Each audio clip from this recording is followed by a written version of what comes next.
আচ্ছা, প্রতিস্থাপন প্রক্রিয়া এটা হচ্ছে পরিবর্ত পদ্ধতি বা প্রতিস্থাপন পদ্ধতি, তার প্রথম অংশ। আচ্ছা, আমি ফর্মুলাগুলো দেখার আগে এই সমস্যাগুলো একটু দেখতে বলবো। আমরা ফার্স্ট চ্যাপ্টারে যে ধরনের ইন্টিগ্রেশনগুলো করেছি তারা সরাসরি ফর্মুলা দিয়ে সমাধান আমরা করতে পেরেছি, কিন্তু এখানটায় দেখো সাইন 3x+5 এর কি আমরা সরাসরি সমাধান করতে পারবো? সাইন এক্স থাকলে সরাসরি হতো, কিন্তু এখানে সাইন 3x+5 রয়েছে, সরাসরি সমাধান করা মুশকিল হচ্ছে। cos x into sine x dx এর ক্ষেত্রেও তাই। তারপরে 2x dx by 1 plus x square এবং লাস্টে e to the power x tan x plus x square x dx. তো এই চারটে সমস্যার ক্ষেত্রেই দেখা যাচ্ছে যে আমরা যে পূর্ববর্তী অধ্যায়ে যে সমস্ত সমস্যাগুলো করেছিলাম বা ফর্মুলাগুলো শিখেছিলাম তাদের মাধ্যমে সমাধান করা একটু কষ্টকর হয়ে যাচ্ছে। তো এই সমস্যাগুলোকে সমাধান করার জন্য আমরা পরিবর্ত বা প্রতিস্থাপন পদ্ধতি বা মেথড অফ সাবস্টিটিউশন অ্যাপ্লাই করব। মেথড অফ সাবস্টিটিউশন হচ্ছে আমরা ইন্টিগ্রান্ড মানে সমাকল্য, অর্থাৎ যাকে আমরা সমাকলন করছি তার মধ্যে থেকেই একটা অপেক্ষককে আমরা অন্য একটা চলরাশি ধরে নিয়ে এমনভাবে প্রতিস্থাপন করব যাতে আমাদের পরিচিত বা জ্ঞাত কোনো সমাকল্য এসে হাজির হয়, যার ফর্মুলা আমরা জানি। ওকে, যেমন এখানে 1 নম্বর আমি এটা একটা ফর্মুলা বলতে পারো যে এরকম টাইপের যদি ইন্টিগ্রেশন থাকে, integration f ax plus b dx, অর্থাৎ ফাংশনটা সরাসরি নেই, ax প্লাস b dx রয়েছে, এক্ষেত্রে আমরা প্রতিস্থাপন কি করতে পারি? রুল হচ্ছে 1 নম্বরের রুল, এক্ষেত্রে আমরা ax প্লাস b কে z ধরে নেব। কেউ ইউ ধরতে পারে, অন্য কিছু ধরতে পারে, কিন্তু ভেরিয়েবল ধরতে হবে, y ধরতে পারে। তাহলে তার সঙ্গে সঙ্গে আমরা সমাধানটা করে নিই। এই যে integration sin 3x plus 5 dx আছে, তাহলে আমরা এটাকে কি করব? 3x প্লাস 5 কে z ধরব, দুদিকে ডেরিভেটিভ করব, ddx of 3x plus 5 is equal to ddx of z, or তাহলে এখানে ডেরিভেটিভ করে কত পড়ে থাকছে? 3 equal to dz dx। অতএব এখান থেকে আমরা 3dx equal to dz লিখতে পারি, বা 1 বা dx is equals to 1/3 dz।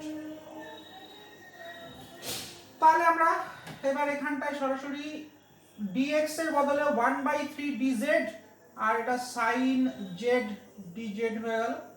তাহলে 1/3 sin এর ইন্টিগ্রেশন হচ্ছে minus cos z, so minus cos z plus c, that is minus 1/3 cos 3x plus 5, ভ্যালুটা বসে যাবে, where c is an integration constant.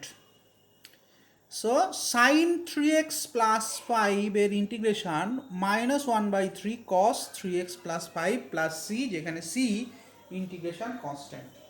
তো 1 নম্বর রুল আমরা এভাবে মিটিয়ে ফেললাম, ডিলিট করে দিই 1 নম্বরটা।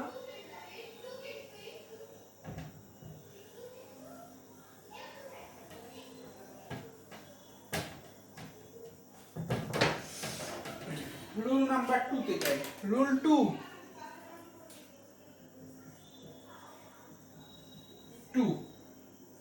এখানে দেখো fx whole to the power n f prime x আছে, এখানে fx whole to the power n, যেখানে n যখন আমরা সবসময় পূর্ণ সংখ্যা দিয়ে রিপ্রেজেন্ট করে থাকি, n এর মান 1 2 3 4 5 6 যা খুশি হতে পারে, n এর মান যে কোনো পূর্ণ সংখ্যা। আচ্ছা, এক্ষেত্রে আমরা কি করব? এক্ষেত্রে আমরা fx ইকুয়ালস টু z ধরব। কেন ধরব? না, এর পাশে ডেরিভেটিভ করলে f prime x dx equal to dz হয়। আচ্ছা, আগের অঙ্কটা যে কথাটা আমি একটু মিস করে গেছি, এটার মধ্যে আমি সেটা করে দিচ্ছি। আচ্ছা, আমি তাহলে এটাকে সমাধান করি, cos square x sin x dx, তাহলে আমি কাকে ধরতে বললাম? z। আমরা এখানে দেখতে পাচ্ছি যে cos x এর ডেরিভেটিভ হচ্ছে sin x, তাহলে আমরা cos x এর ডেরিভেটিভ মাইনাস sin x, আমরা cos x equal to z ধরব। তাহলে minus sine x dx equal to dz হবে। এখানে একটা স্টেপ জাম্প করলাম, এই স্টেপগুলো এরপরে আমরা করব। এগুলোকে ডিফারেনশিয়াল বলে, ডিফারেন্সিয়েশন নয় কিন্তু ডিফারেন্সিয়াল। এদিকে এক্স এর রেসপেক্টে ডিফারেন্সিয়াল করলে কি হবে, cos x এর ডেরিভেটিভ আমরা জানি মাইনাস সাইন এক্স, তার সঙ্গে dx থাকবে, আর জেড এর ডিফারেন্সিয়াল করলে dz, অ্যাকচুয়ালি ডি জেড। তাহলে minus sine x dx dz equal to dz. যদি বুঝতে অসুবিধা হয় তাহলে উভয় পক্ষে এক্স এর রেসপেক্টে ডেরিভেটিভ করে আগেরটা যেরকম করলাম সেরকম করে নিতে হবে। তাহলে sin x dx কত দাঁড়ালো, sin x dx দাঁড়ালো মাইনাস ডিজেড। সো এখানে মাইনাস ডিজেড পুট করব, আর cos x এর জায়গায় জেড স্কয়ার পুট করব, আমাদের পরিচিত ইন্টিগ্রান্ড। তাহলে এটা z³/3 plus c which is equal to -1/3 cos cube z plus c, যেখানে c হচ্ছে ইন্টিগ্রেশন কনস্ট্যান্ট।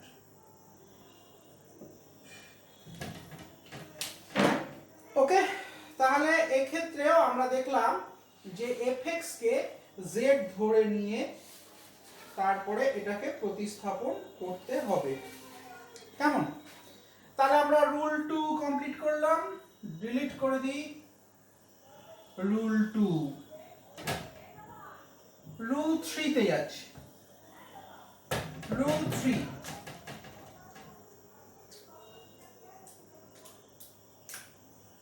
রুল 3 তে এখানেও আমরা fx কে, এখানে প্রাইম x আছে, এখানে fx কে z ধরব, ইন্টিগ্রেশন 2x/1 + x² dx। এই অঙ্কটাকে এর মধ্যে আমি আরেকটা জিনিস শিখিয়ে দিচ্ছি। তাহলে এখানে নিচে fx উপরে প্রাইম x, এই যে 1 + x² এর ডেরিভেটিভ উপরে রয়েছে, তাহলে আমরা ধরে নেব 1 + x² = z। ও সাইডে ডেরিভেটিভ করলে 2x dx, x² এর ডেরিভেটিভ 2x, তার সঙ্গে dx, আর z এর ডিফারেন্সিয়াল হচ্ছে dz। সো 2x dx কে আমি রিপ্লেস করে দিচ্ছি dz দিয়ে। So this is dz/z is equal to log mod z plus c which is equal to log mod 1 + x² + c। এখানে একটা কথা বলি, 1 + x² যেহেতু পজিটিভ, তাহলে এটা মড না দিয়ে ব্র্যাকেট ইউজ করলেও ভুল হবে না, কিন্তু আমরা ফর্মুলা যেহেতু জানি মড দিয়ে, মডটাকেই ব্যবহার করব। তাহলে এটা log mod 1 + x² + c হয়ে গেল। আচ্ছা, এইখানটাতেই আমি একটা অল্টারনেট মেথড বলে দিই, যেটা বহু জায়গায় আমরা খুব ইজিলি ব্যবহার করতে পারবো। 2x dx। আচ্ছা, তাহলে পরিষ্কারভাবে বোঝা যাচ্ছে নিচে যে ফাংশনটা রয়েছে 1 + x², তার ডেরিভেটিভ হচ্ছে উপরেরটা। আমরা এটাকে সরাসরি d1 + x² লিখতে পারি। কেন? আচ্ছা, ধরো d dx of 1 + x² এটা কত, 2x। তাহলে d1 + x² is equal to 2x dx। look at it। প্রথম থেকে এটাকে ট্রাই করলে আমরা খুব ইজিলি নামিয়ে দিতে পারবো, নিচেরটা ডেরিভেটিভ যেহেতু উপরেরটা, বা অন্য জায়গাতেও এটা কাজে লাগাতে পারবো। এখানটা তো এই আগের যে আমরা 2 নম্বরে যেটা করেছি সেটাতেও পারবো। তাহলে 2x dx এর জায়গায় d1 + x²। So d1 + x²/1 + x², this equals to log mod 1 + x² + c। So lot more easier, অনেক স্টেপ কমে গেল। কেমন? আমরা খুব অন্য বিভিন্ন অঙ্ক সহজে এটা দিয়ে নামিয়ে নিতে পারবো। এইবার আমরা 4 নম্বরে চলে যাচ্ছি। দুটো সুন্দর সুন্দর পদ্ধতি আমরা এখানে অ্যাপ্লাই করছি, খুব ইন্টারেস্টিং। 4 নম্বর, এক্ষেত্রে ইন্টিগ্রেশন, এখানে এক্সপোনেনশিয়াল হাজির, e⁻x * fx + f'(x) আছে, আমরা এখানে e⁻x * fx কে z ধরে নেব। কেন? আচ্ছা, d dx of e⁻x * fx + f'(x) এটা যদি আমরা d dx of e⁻x * fx করি, তাহলে প্রথমে e⁻x কে রাখলাম, fx এর ডেরিভেটিভ f'(x), তারপরে fx কে রাখলাম, e⁻x এর ডেরিভেটিভ e⁻x। তাহলে যেটা ইন্টিগ্র্যান্ড সেটা চলে এসেছে, অর্থাৎ e⁻x কমন নিলে fx + f'(x)। এবার dx টাকে টেনে নিয়ে আসলে এটা সহজে ইন্টিগ্রান্ড কোশ্চেনে পড়ে যাচ্ছে, তার মানে e to the power x into fx plus f prime x dx is equals to d of e to the power x into fx. So both side integration চাপিয়ে দিলে পরেই আমরা এইটা হচ্ছে ভ্যালু পেয়ে যাব। তাহলে ইন্টিগ্রেশনটা করে ফেলি, এখানটা করিয়ে দিই, এই তো এসে গেছে। Therefore integration, both side integration d e to the power x into fx plus c, তার d যার আছে সেটা ইন্টিগ্রেশন, অর্থাৎ e to the power x into fx plus c, বাস এখানে c ইন্টিগ্রেশন কনস্ট্যান্ট। সো এটা খুব ইজিলি হয়ে গেল।